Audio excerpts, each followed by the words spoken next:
Lunch box special రెండో రోజు. ఈరోజు నేను ఏమేమి చేస్తున్నానో చూడండి. వాటికి ఏమేమి కావాలో: జీడిపప్పు, కొన్ని ఎండుమిరపకాయలు, వాటితో పాటు కాసిన పుట్నాలు, జీలకర్ర, కొత్తిమీర. ఇదిగోండి ఫ్రెండ్స్, మసాలాలో రుచికి సరిపడినంత సాల్ట్ తీసుకున్నాను.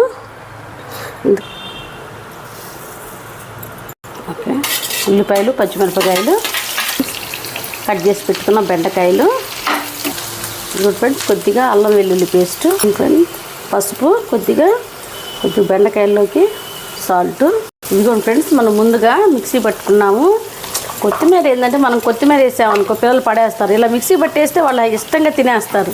ఇందులో రైస్ కలుపుకుంటే పిల్లలు చాలా అంటే చాలా ఇష్టంగా తింటారు. Rice ready. ఇది లంచ్ బాక్స్లో పెడితే పిల్లలు చాలా అంటే చాలా ఇష్టపడి తింటారు. ఓకే ఫ్రెండ్స్, మీరు కూడా ట్రై చేయండి. Okay, bye friends.